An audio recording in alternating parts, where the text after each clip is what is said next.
Jenglot ini sebenarnya adalah kamuflase dari penggambaran setan. Kenapa saya katakan seperti itu? Karena mayoritas baik palsu ataupun asli bentuknya itu menyeramkan. Sifat jenglot itu sendiri mampu menginfluence orang dengan keburukan-keburukan. Akhirnya simboliknya harus ditutup.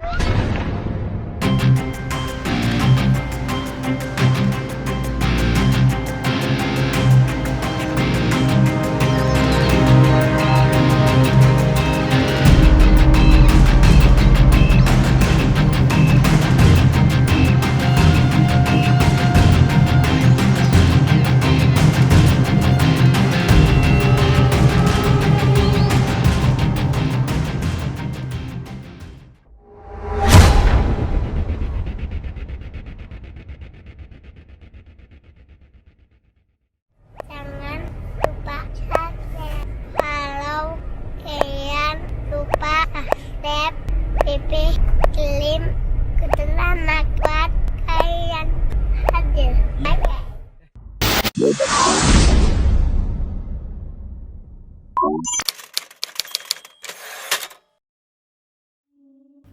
Sebenarnya fenomena jenglot ini kan sudah terjadi sekitar puluhan tahun ya. Bahkan kalau nggak salah dulu saya pernah baca itu di 2010 ada salah satu profesor atau dokter yang mencoba pernah mendiagnosa lalu mengobservasi sebuah jenglot itu bahwa ada gen manusianya, terus ada rambut dari manusia, bahkan kalau kita berbicara gen artinya ada susunan sarafnya. Cuman memang tidak diketemukan tulang belakang. Nah, kalau ditanya jenglot asli dengan jenglot palsu sebenarnya simpel. Kebanyakan yang beredar memang sebuah rekaan atau jenglot-jenglot yang memang didesain sedemikian rupa untuk berbagai macam keperluan ya.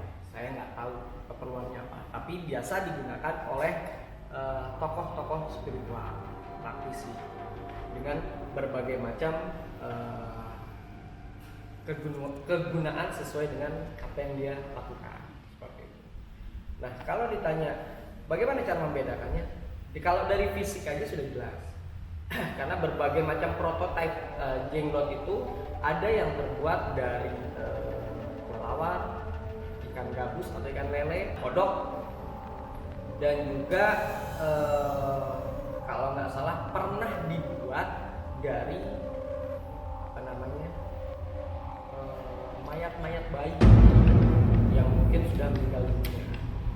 Kalau itu terjadi sudah beberapa puluh tahun ya, saya mendengar hal seperti itu. Dan kalau asli dia masih bisa bernapas walaupun mekanismenya dia menyerupai patung. Kalau kita dekatkan tangan begini itu seperti ada hembusan nafas. Nah, itu yang asli. Dan kalaupun asli, kalau dia masih punya linui atau kekuatan supranaturalnya, dia tidak perlu menggunakan fisiknya, melainkan kotaknya aja itu bisa dipanggil dan memiliki kekuatan yang super, konon katanya.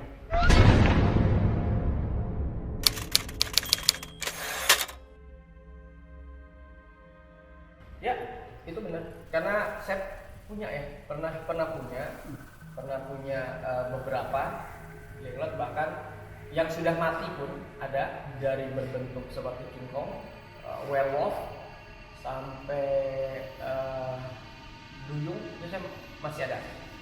Cuman memang sudah mati, sudah tidak memiliki power. Karena memang saya suka untuk mengkoleksi, bukan suka untuk menggunakan hal-hal yang sifatnya itu melenceng dari ajaran agama. Karena jenglot itu sendiri saya miliki ya melalui perjalanan proses spiritual.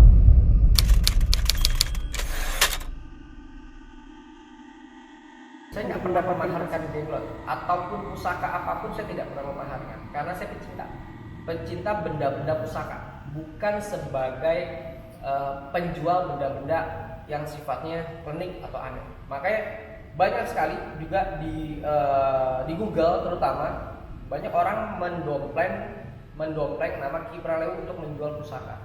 Saya tegaskan lagi, saya tidak pernah menjual benda-benda pusaka apapun yang saya dapatkan selama ini.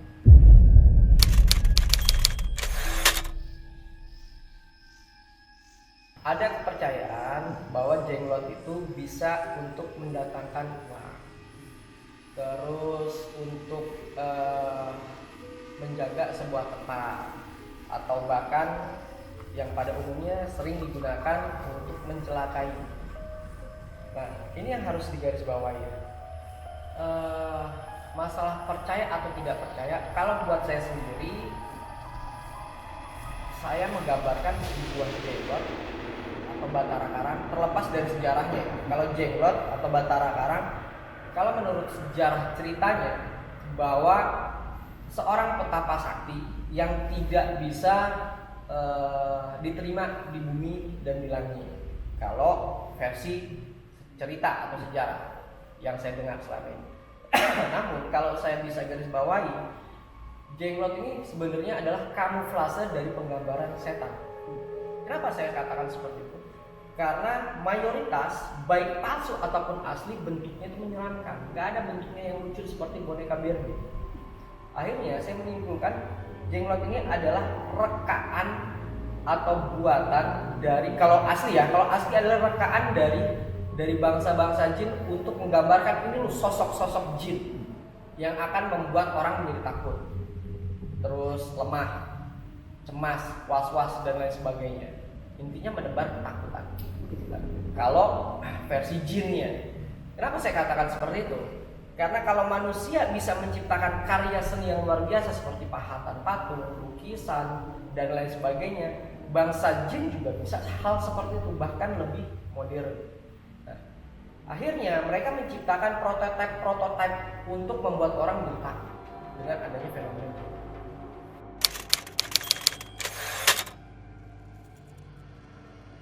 Kalau ditanya berapa lamanya, saya kurang paham karena saya hanya sebatas sebagai kolektor.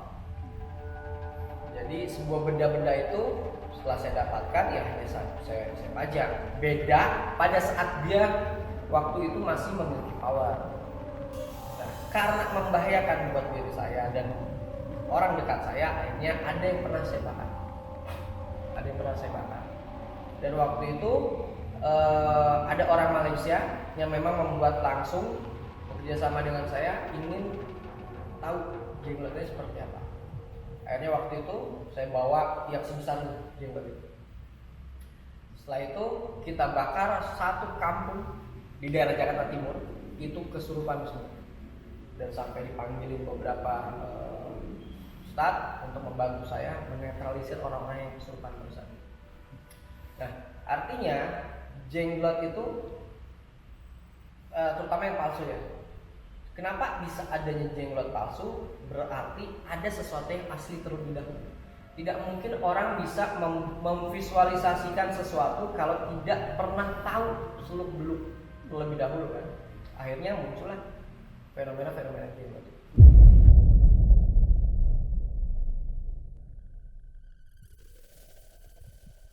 Kalau menurut saya jenglot adalah rekaan.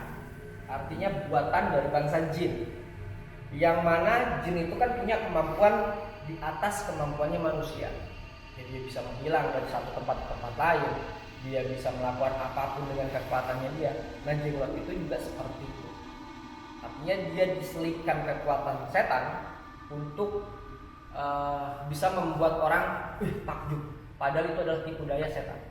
Tipu daya setan yang dirancang untuk membuat orang lemah.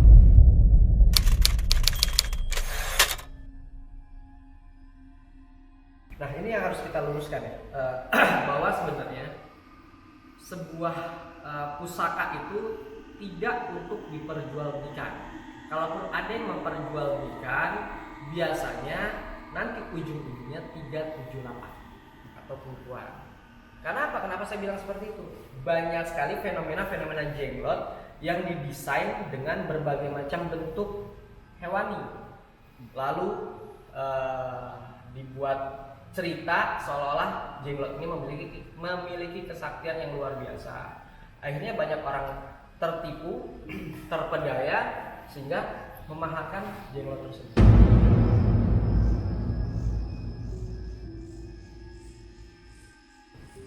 Prosesnya dia hanya cukup ditaruh aja. Jadi kalau dulu saya masih langganan fokus saya masih muda. Itu 500 cc itu dulu zamannya dulu itu sekitar 500.000. Tahun 2007 2008 itu masih 500.000, nggak tahu sekarang. Nah, terakhir saya punya jenglot yang asli, yang pure asli itu sekitar 2016. Pada saat itu saya bakar juga, proses bakarnya itu hampir 24 jam itu nggak bakar sebelum dibacain doa-doa. Ini kita berbicara masa lalu ya. Istilahnya setiap orang kan punya sisi gelapnya. Dulu saya taruh di botol minyak segini, bukan minyak yang buat sholat Jumat itu enggak, tapi lebih gede, tapi segini, kurang lebih berapa cc ya, sekitar 50 mili lah kalau segini, atau 25 mili saya lupa. Jadi kita taruh di situ 2-3 hari itu habis dengan sendiri. Beda ya. Kalau misalkan kita buka bisa aja itu kering, tapi ini habis. Gitu. Dan kalau kita tungguin, anehnya itu nggak akan terjadi. Nah, karena sifat jenglot itu adalah gaib berarti kan terselubung. Nah, pada saat kita taruh darah itu, dia tidak akan pernah menyentuh darah itu. Tapi kalau kita tinggal dengan sendirinya 2-3 hari itu habis dengan sendirinya.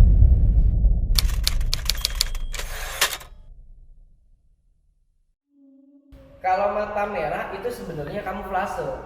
Kebanyakan digunakan sama jenglot-jenglot yang palsu. Memang yang asli harus ditutup.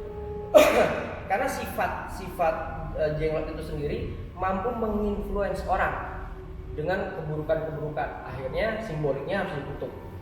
Karena bisa membuat orang itu melakukan hal-hal yang di luar nalar mereka. Tindakan yang tidak persuasif, makanya ditutup. Kalau matanya merah terus ada sesuatu di matanya, itu bohongan.